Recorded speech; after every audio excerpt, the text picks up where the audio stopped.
Hi there, this is Amanda Frankel with Our Crafty Playdate, and today I wanted to show you how to make these adorable little mailboxes for treats. I don't know if you can see that that's rounded there. You're going to make a little mailbox for treats for little Valentines, along with a couple other things. All of these items came from one little tiny piece of designer series paper. So I want to show you how to cut that first, and then I'll teach you how to make the mailbox. The rest of this stuff I may touch on if we have some time, but we'll get to that later. The paper that I'm using is from the New Occasions catalog and is the Sending Love paper. And it is a 6x6 stack, which is kind of small if you're a scrapbooker, but if you're a card maker, it's phenomenal. Plus it's great for making 3D projects like this, but it's got a lot of the same sheets, a couple different patterns, and they're all double-sided, so that you can actually mass produce some products too, which is great if you have Valentines you have to give out. But I'm going to show you first how to cut it so that you can get all of these things, these two candies, the little envelopes, which by the way, look at this, so sweet. The little envelopes, this heart for the card with the stripe, and the mailbox all out of one piece. So let's do that first. Let's just do this. Okay. So the first thing that you're going to do is make some cuts. This paper, as I said, is 6x6, and so you are going to put it in your trimmer. It doesn't really matter which direction you go. This is the scoring blade, by the way, the lighter colored one. The darker colored blade is the cutting blade. All right, so you want to just move your scoring blade out of the way, and let's get started with our cuts. All right, the first thing that I'm going to do is leave it in at the 6-inch size the whole time, okay? What I mean is I'm not going to be rotating this paper at all. So I'm going to move it to the 1/2 inch. You can see here that we go 1.25 inches beyond the track where it cuts. This is a great place to kind of measure out so that you have more purchase here and it's not wobbly. If I were to cut 1/4 inch here, I would have no stability. But by doing it here, I do. So here's 1/4 inch. I want to make my first cut at 1/2 inch. So I'm just going to cut that and set it aside for now. Then I am going to slide this over to the 1-inch mark, make a cut, set that aside, and then I am going to move this over. It's at 4.5 right now. I'm going to move it to 2.25. And I've got 2.25. They're both 2.25. I've got 2 of those pieces. Those are the first cuts that I'm going to make. This 1-inch piece here, I'm going to cut it. I'm going to turn it now, and I'm going to cut it in half. So it was 6 inches. Now it's going to be 2 pieces at 3 inches. And this piece right here is mostly left over, but I'm going to go ahead and trim it down to 2 3/4, and I'll show you why in just a little bit. All right, so here's the bigger one. Here's the littler guy. Actually, while I'm here, why don't I just go ahead and do both of them at 2 3/4. All right, and then we can just make it so that this is our waist. Okay, this little 1/2 inch square. And really, is it going to be a waist? We'll probably figure something out. Okay, I'm going to move my trimmer out of the way. So that you know, before I get started, I'll tell you what all these pieces are. This is the piece that goes around these candies. Really super easy to do, not hard at all. You just grab your bone folder. I keep mine in my pocket. You just grab one of these here. I had 2 pieces of candy because this technically will make 2, as you can see, but I ate the other one. Sorry, we don't do edits, and I ate it, so that's what we got. So I'm just going to put my bone folder over it like a paring knife. Slide it like that. It's going to give it just a little bit of curl. Going to pull in my glue dots. Put one there. Now, mind you, your chocolate opens this way, so if I put it here, it might keep popping open. So I'm going to go ahead and put it on this direction. You'll see what I mean when you start making your own, eating your own, should I say. Okay, and the other glue dot, where are we here? Okay, here we go. I'm going to put right here, and done. Okay, so you're going to be able to make 2 of those from this piece of paper. Like I said, ate the other one, but that's his wrapper. All right, and these pieces here these would go to your card here. See that? It just fits right over there. That goes under your sentiment. All right. And you could actually just take the other one and stick it inside here, just like that. So you could have two and then just put your sentiment in here, just write in your little note. Then you don't have to write so much. You know, taxing to write in a 3x3, right? Okay, so that would be this piece here. So now that's taken care of. And now we just have these two pieces here. One piece is going to be our mailbox, as I showed you before, this little mailbox, and we'll make that in a second. This other piece that is the same size here, this is going to cut out the other pieces that we need for these products. So if I'm going to make these two little love notey little cards, I need the envelopes.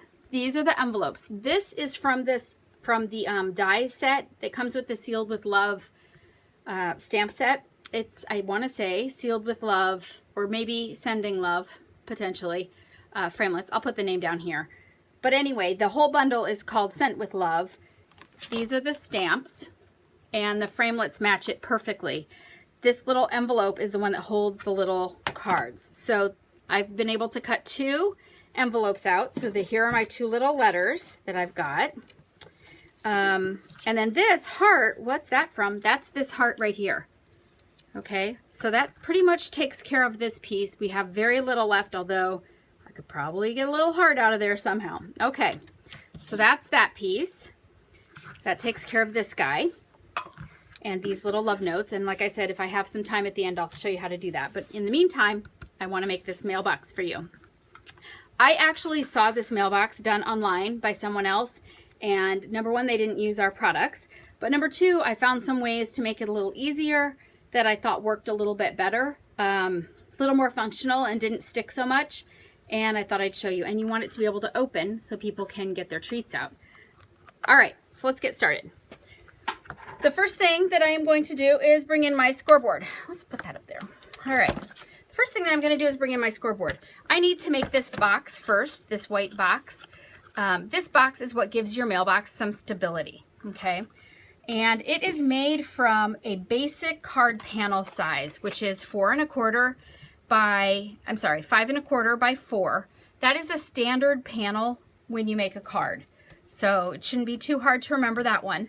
And I'm using the thick white cardstock because I wanted it to be really stable.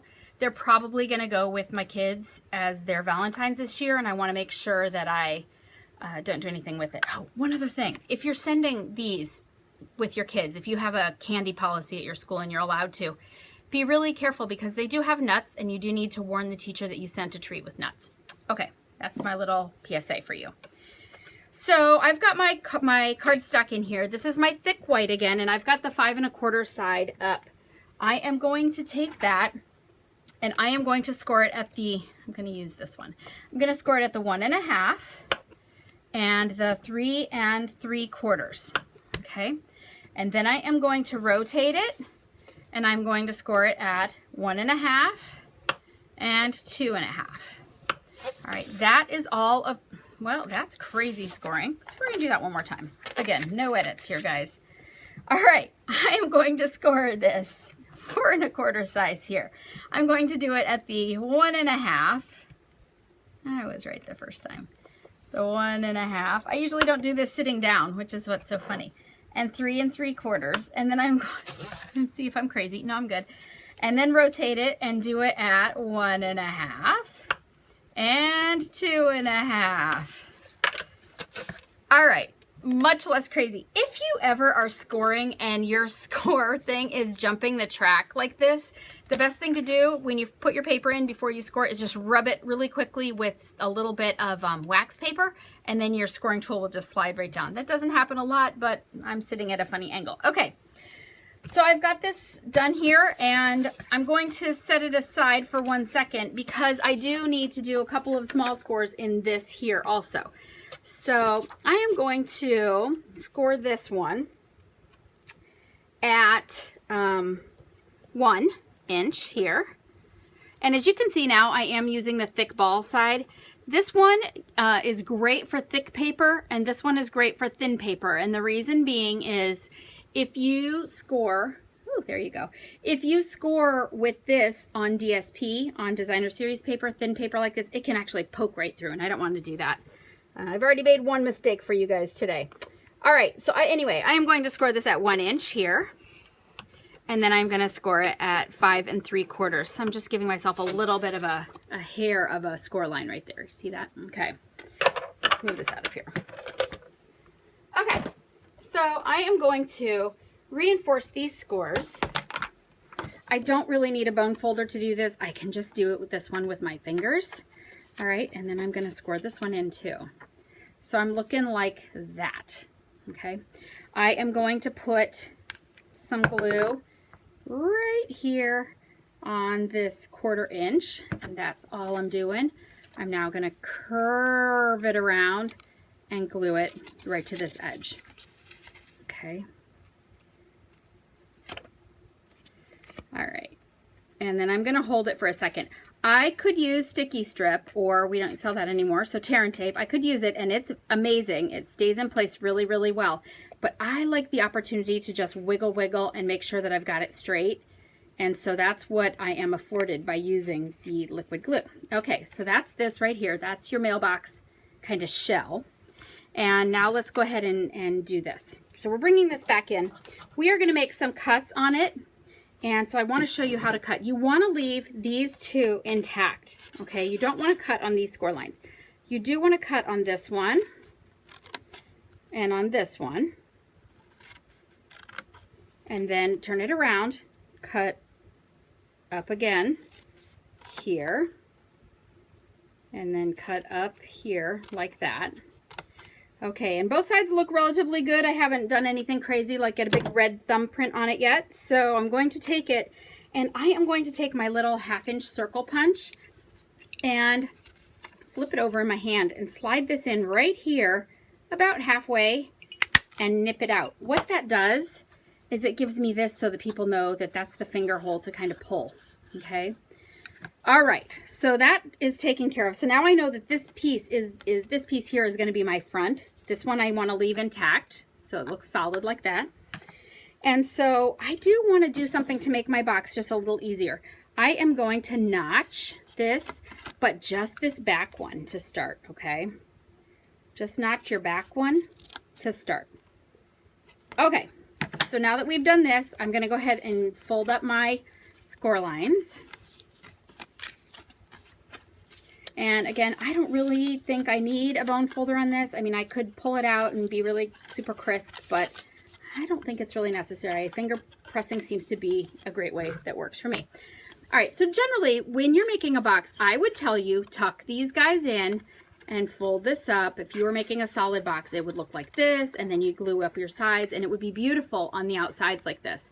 I am not going to tell you to do that this time because this ultimately is going to open and close. And if you tuck these edges in, it sometimes catches on back here. See that? How it would catch on that sometimes? Even if you glue it tight, it like stops it. So we're going to put these on the outside. Do not worry, it's not going to show. We're only doing the back now, and we're putting the flaps on the outside.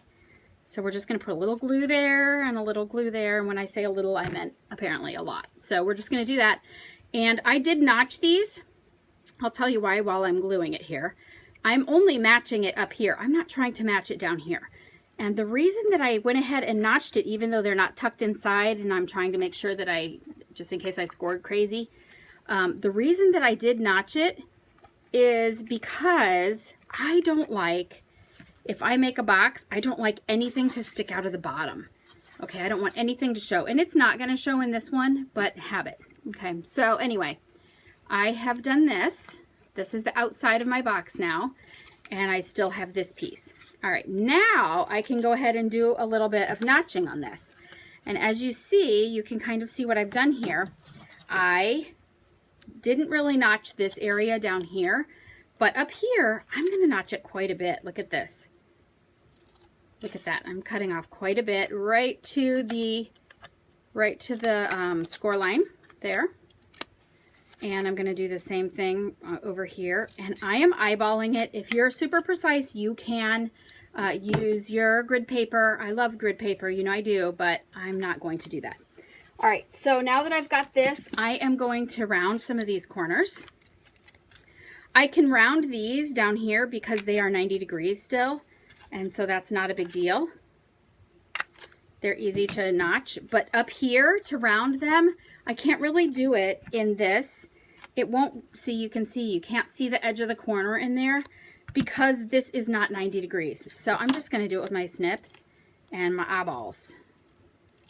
Okay, and if they're not perfectly even, it does not matter. I know it's going to matter to some of you. Don't let it freak you out. All right, let's do that. Okay. All right, so now it looks like this, and that is my basic box, and it is done. Okay, and I'm just going to slide it in here. Now, when I slide it in here, I do want to go ahead and glue it in so it doesn't pop out all the time. So I put a little liquid on the bottom, and I'm not using a ton, but I am using liquid so that I can wiggle. If I put snail in here, tape runner, or the tear and tape, I would have kind of a bear of a time getting it back in. And I did not put glue back here. Okay, it's just on these three sides, big bottom side. Okay, and then I can go ahead and just wiggle it in and glue it down. And I am going to open it and stick my finger inside and really give it a firm sticking. Okay, so that is my basic mailbox right there. Not hard, right? You could crank out a bunch of these. Now, if you're not going to make the little letters to go inside your mailbox, that's okay. You could actually make 2 of these because the measurement for this piece here is the same size that we used, that we were able to cut with our DSP, which I think I threw it on the floor, to be honest with you. But anyway, it's the same size that we used to cut our envelopes out of. Remember when we had 2 of these in a heart? That's the same size. So you could make 2 of these out of the same piece of designer series paper. And still be just fine. You would not have enough to do a 3rd one. Okay, so it would do 2, and then you would have to probably make candy or eat candy or whatever. All right, so to finish up this little box, what I used was, again, the framelits from that framelit set, and I made this little arrow. That little arrow is my flag holder. So you know you've got mail. Here it is right here. Oop, this way. And I just glued that on there at a little tricky angle. I did not put a brad or anything that's going to make this flag move because I have a 2nd grader and a 4th grader, and nobody in their class is going to care if that flag goes up and down. They're going to care if it has chocolate inside it. So I glued that on, and I did use just a little bit of my Tombow like this, just a little bit like this, just kind of got it shiny, and then stuck it on there. And the reason that I did it that way is because then it's going to stay on just a little bit better. And I want it to be a pretty firm hold. And I'm going to hold that just for a second. All right, while I'm holding that, this piece right here is also a framelit out of that same set. And I just used a piece of that white. I could probably, this crazy one that I scored funny, I could use that for a bunch of those now. And I stamped on it with one of my stamps from my little set here. You saw the set here, and I stamped on it. Oh, here it is. All right, so here's a trick. Now, I've already been using this one today, so I'm not going to worry too much about it, but I will show you actually on the little letters. I cut out some little letters too. These are the letters that go inside the little envelopes. Let's go ahead and show you how to do that real quick. So this one I have already done, but I will kind of show you again. I've been playing with this stamp today, so it's not going to make a difference, but I'm going to eyeball it and stamp down, flick it off, adorable, and it's ready to be a little flag. So your stamps will stain a little bit, and that is pretty normal to get a little stained. But if you get them too super stained with a really saturated color like our real red, it does get a little challenging to see. So what I'm going to tell you that you can do is, let's see. So here's a little row of hearts. This little row of hearts right here is adorable in its own right, but look at this. I am going to first tap my stamp in my Versamark. This is just our Versamark ink. So I'm going to tap it in there, and then I'm going to tap it in my red. It doesn't affect your red pad, guys. Don't worry about this. But look at this. This is actually, okay, I can't get right over it or I will block you with my head. But this actually matches, oh, there you go, pretty perfectly in my little letter as a header. And then I can stamp my sentiment. Now, when I wipe this stamp off, I'll just wipe it here on my table. When I spray it with cleaner, it's really not going to be too stained. And so it'll still be really easy to see through. So that's a good tip to keep your stamps from getting stained. You don't now want to put that back in here to do it again. It's good for a while. You know, it's going to be good for the rest of the time that I'm using it. If I do decide to clean this stamp with the cleaner, with my mist, then I would want to use the Versamark again. But what you don't want to do is, you know, ink it, stamp it, and then put it back in your Versamark without cleaning it. Okay, so that's just a pointer to save your Versamark pad.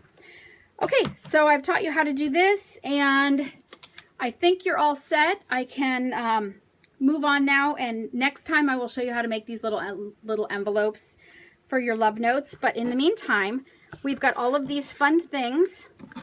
They're all going to fit inside your box here, your little mailbox, and you also will have enough left over to make this great little 3x3 love card that you can send with it. All right, thank you very much for stopping by. If you see any products here that you can't live without, you're not alone. Just please come to my website down here, listed at the bottom of the page, and place your order, and I will be happy to be your Stampin' Up! Demonstrator. Thank you so much for stopping by. Bye-bye.